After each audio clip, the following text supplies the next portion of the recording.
Dnes si spolu založíme ražný kvások a čo na ňo budeme potrebovať? 50 g ražnej celozrnnej múky, ktorá obsahuje dostatok baktérií, ktoré nám ožijú, keď sa spoja spolu s vodou, a 50 g vlažnej vody. Je to veľmi jednoduché, ide len o to, že sa teraz budeme musieť o ňoho 14 dní starať, kým nám vznikne kvások schopný utiahnuť chlebík. Takže zmiešame si múku s vodou.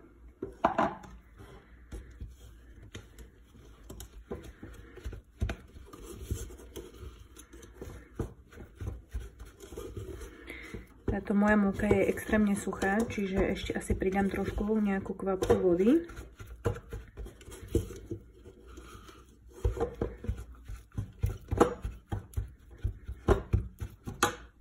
To nejako vyzerá náš zamiešaný kvások založený. Dneska má prvý deň. Teraz ho len... Je dôležité, aby sme do ňoho nevchádzali prstami ani ničím podobným, aby sme si tam nezaniesli neželané baktérie. Kvások vo väčšej nádobe teraz len jemne prikryjeme, nezatlačame, iba prikryjeme, aby tam mohol cirkulovať vzduch a necháme 24 hodín pri izbovej teplote stáť. Dnes má náš kvások druhý deň svojho života. Pozrite sa na toho krásneho fešaka. No nie je to fešák, posúďte sami. No ale na to, aby nám zosilnil a aby sa s ňou stal naozaj poriadny kvások, potrebujeme sa o ňo dnes postarať, a to tak, že mu dáme papať a budeme mu dávať 2 polievkové lyžice celozrnej ražnej múky a podľa potreby mu pridáme vodu.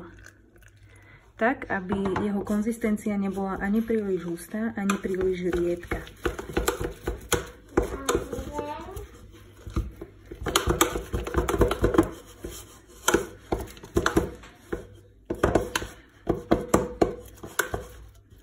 Tak, asi nejako takto.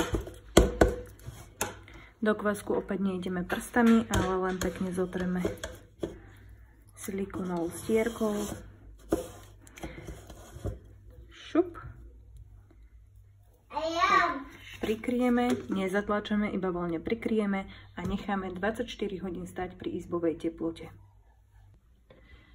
Dnes má náš kvások 3 dní a dnes by sme mali vidieť nádherné bublinky, tak ako je to v tomto prípade mojom. A tieto bublinky naznačujú, že baktérie začínajú ožívať a rozmnožujú sa. No ale aby sa aj naďalej baktérie rozmnožovali, je potrebné aj dnes kvások prikrmiť. A ako to teda spravíme? Do tohto takto pripraveného nachystaného kvásku, ktorý máme vo väčšej nádobe, opäť primiešame 2 polievkové lyžice celozrnej ražnej múky a podľa potreby primiešame vodu, tak aby sme nemali kvások ani príliš hustý, ani príliš riedky. Mala by to byť taká nejaká konzistencia podobná hustejšiemu palacinkovému cestu. A opäť len chcem pripomenúť, aby sme do pohára nechodili prstami, ani podobne nezotierali z lyžičky kvások, pretože by sme si tam mohli zaniesť baktérie, ktoré sú neželané. Tak, kvások opäť prikryjeme a necháme pri izbovej teplote kvásiť 24 hodín. Teraz sa však nezlaknite, v tomto okamihu, ako sme prikrmili náš kvások, sa môže stať, že medzi 3. a 6. dňom príde k tomu, že nebudeme vidieť nejakú extra aktivitu u kvásku. Záleží to od múky, akú používame, ale zvyčajne sa stáva, že medzi 3. až 6. dňom bude spomalená aktivita kvásku. Dnes má náš kvások 4 dní, alebo teda dožíva sa 4. dňa svojho života, čiže vstupuje do ďalšej etapy svojho vývoja. Je v podstate nakvasený, je dosť kyslý, má veľa bubliniek a zdvojnásobil svoj objem od včera, čo som ho dokrmila. No a dnes prechádza do novej etapy, keďže budeme potrebovať na jeho ďalší život zmenu múky. A to z tejto ražnej múky celozrnej budeme prechádzať na žitnú chlebovú múku. Je v podstate jedno, akú značku použijete, ale je dobre potom používať tú konkrétnu, ktorú ste si vybrali. alebo máte k dispozícii. Dnes nášmu kvásku dáme nový domček, a to tak, že do čistej zavaraninového pohára, ja používam pohár o objeme 3 deci, si odoberiem poriadnu polievkovú lyžicu tohto nášho kvásku. Asi takto. Vložím do pohára a pridám 2 polievkové lyžice ražnej chlebovej múky. Tak.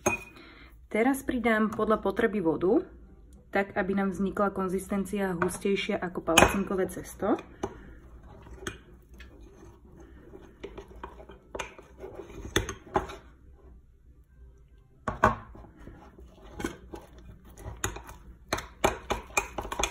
No a tento prebytok kvásku, ktorý nám zostal, nikdy neodkladáme. Buď ho spotrebujeme napríklad na prípravu lievancov alebo palaciniek alebo podobného nejakého receptu, alebo ho jednoducho vyhodíme, pretože keby sme si ho odkladali, tak by sme mali jeden pohárik, mali by sme ďalší pohárik a za chvíľu by sme mali kuchyňu plnú kvásku.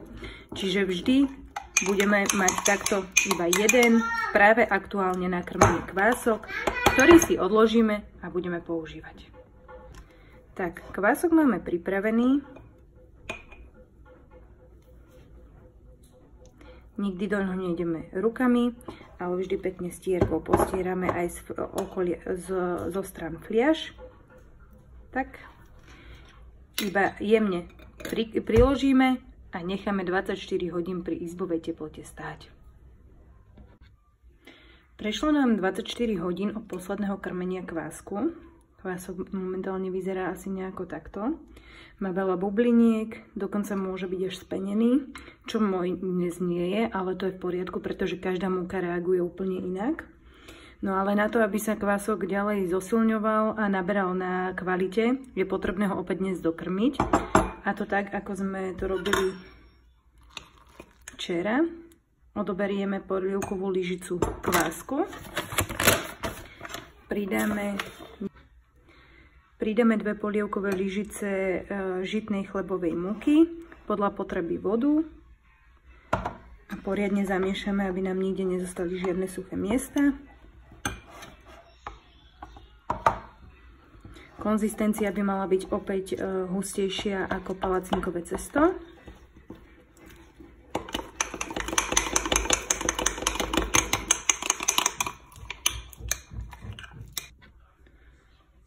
Kvások opäť zotrieme aj z lyžičky, aj zo stien pohárika stierkou, tak aby sme si tam nezaniesli nejaké baktérie. Šup. Voľne len prikryjeme a necháme 24 hodín kvasiť.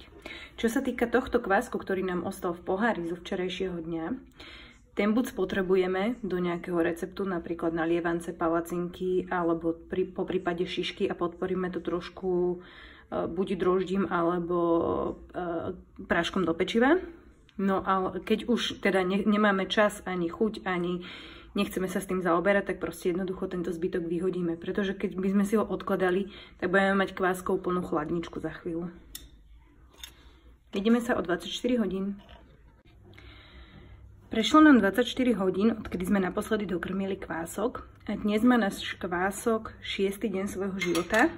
Vyzerá takto, je nabublavený, zdvojnásobil svoj objem, ale ako môžete vidieť, vyšiel až sem hore a potom nám následne klesol dole. To znamená, že kvások je síce už hotový, ale nie je ešte dostatočne stabilný na to, aby sme ho mohli odložiť do chladničky a používať tak ako klasický kvások. Jeho vôňa je aj dosť kyslá, čiže to znamená, že ešte niekoľko dní, zhruba tak 3-4, niektoré potrebujú aj viac, je potrebné sa o ňoho starať a nakrmíme ho tak, ako sme ho krmili včera, čiže poriadna polievková lyžica kvásku, ktorú dokrmím 2 lyžičkami ražnej chlebovej múky a podľa potreby opäť doplníme vodu.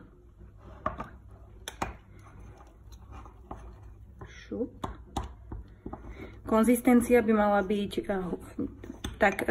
o niečo hustejšia ako palacinkové cesto. Kvások budeme takisto krmiť každých 24 hodín až do 10. dňa minimálne.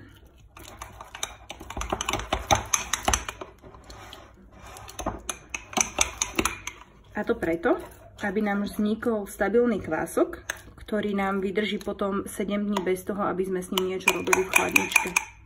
Pretože je mi jasné, že nie každý pečie každý deň. Tak ako to robím ja. Zotrieme. Super. A necháme pod prikrytým viečkom, nie zavretým, iba prikrytým, aby mohol cirkulovať vzduch. Necháme 24 hodín odpočívať a zajtra sa k nemu vrátime. A aby som ešte nezabudla, prebytok tohto kvásku, ktorý nám zostal vlastne zo včerajšej fľašky, buď použijeme do nejakého receptu, alebo ho jednoducho vyhodíme. Pretože keby sme si ho odkladali, budeme mať vedľa seba neskutočne veľké množstvo fľašiek s kváskom a budeme mať plnú kuchyňu. Takže odporúčam buď spotrebovať a niečo upiecť, alebo vyhodiť.